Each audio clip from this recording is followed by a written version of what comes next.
This is Avery Tanzer from cinemadailyus.com, and I'm thrilled to be speaking with Lennon Parham and Oscar Montoya about their new show, Minx. Woohoo! Hey! This seems like the most fun room. I've talked to a few of your co-stars, but you guys are like, you're having a Oh, great time. Oh, we're the Yeah. most fun. Yeah. Yeah. It's a party here. It's a Yes. party here. Do you have any suggestions, any karaoke requests? Yeah. So what's more fun, doing these interviews or working on this show? Oh, Abe, I don't want to hurt your feelings. I know. Sorry, Abe. We're going to let you down. But yeah, for sure working on the show. I also like press. I don't hate it. I like it. But it's also a lot easier to talk about a show that you love, and we love, love, love this show. And we loved going to work every day. Oh. And every time I got a script, it was like the minute it came in my inbox, I was like reading it wherever I was, because it was always better than the last. Ellen did such an amazing job. So yeah. And then just going to work all day, every day with like the great cast and the crew and the writer, showrunner, like everybody was such a dang treat. It just felt like such a awesome, amazing experience. I am so lucky to be a part of the Minx family. Yeah. We can't wait for everybody to see it. Mm-hmm. Me too. No, I love the show. I think it's really great. So I'm only part of the way through, so I'm looking forward to finishing. Oh, good. Yeah. So what attracted you to the show ahead of time, and how did that translate to reality? Yeah, I mean, I got the pilot as an audition in my inbox, and read it and immediately fell in love. It's so funny, so sharp, so timely. It's sexy. It feels current. It feels, I mean, and also the way they shot it, the way Rachel Lee Goldenberg, our director, put it all together with these quick cuts. It feels like the pace feels really fresh and 2022, whatever that means. And so it felt like something I haven't seen, but it's also set in the past. So it's like, it kind of points out the cyclical nature of these themes, that we're dealing with.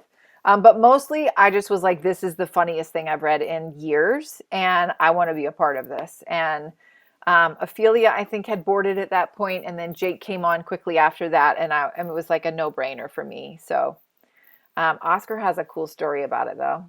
Yeah.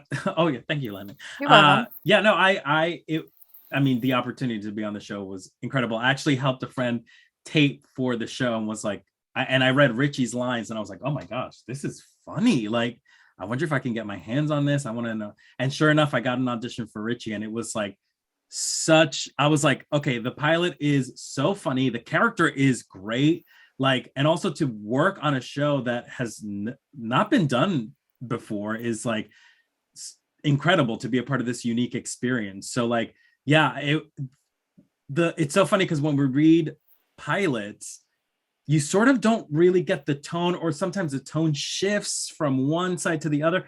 But Ellen created such a consistently sharp and funny tone with Minx. And I knew exactly what the vibe was. I knew exactly what the tone was. I knew exactly the flavor of the show. And it was like consistent the entire time. And it was such a treat. What a joy. That's really great. And I know that there's a lot of sort of explicit scenes that are done pretty well and tastefully. Usually your characters are the ones commenting on them, not being part of them. What I've seen so far, at least.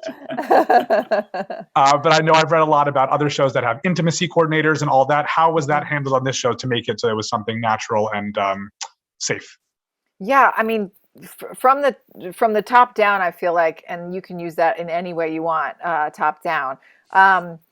But Ellen set a precedent. There was, and also Michelle Langwarden, our line producer, she hired intimacy coordinators that were there anytime there was going to be nudity. There were closed sets so that people felt really comfortable and safe and respected. I think that was like a key thing that was running through the whole show is a level of respect for everybody's talents and what they were bringing and offering and brave enough to share. So we had like a crew of these bottom dollar models that every week you'll see them in a different like theme. So like there's an episode where they're devils and angels, and there's an episode where they're nuns, and and everyone is funnier than the last, but it also like is real and grounded, and you're at a workplace comedy, for a for a nude magazine, so there's going to be nude Absolutely. people, and like it kind of felt like it was treated with that level of respect, if that makes sense. So it was good. It was really good. Oh, that's great. And I know you've praised Ellen as a writer, but I know you are both also writers and comedians. Was there any opportunity for improv or pitching your own storylines, anything like that? I wouldn't tell. I don't know that I would be pitching my own storylines to Ellen. Like I defer to her. She clearly has a very unique vision for the show, and so I would totally defer to her. But yeah, we would improvise some. I mean, you don't. As an EP, I know that on that side of it, it's not really helpful for like you to go on like a monologue tangent. Like it's never going to make it into the episode, and it was just kind of like wasted time. But like a button on a scene, or like a funny bon mot here or there is always welcome, especially I know in the edit room. So I try to do that, and then you want to just fill out the characters in the best way possible. Yeah. Yeah.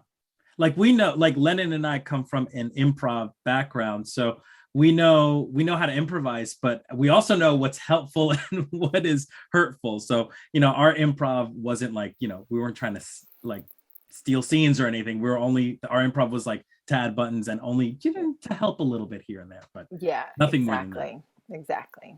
I like that. It's productive. It's not, not trying to steal away time.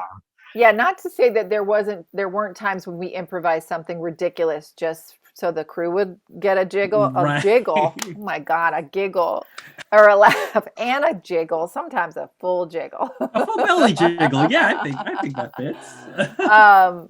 Yeah, because it's also like, you're working hard all day, so like that can sometimes be like a little boost for everybody, and yourself included, if you get the laugh. If you don't, it landed with a thud, and you have it. The next day is a new. And then day. it's a new day, exactly.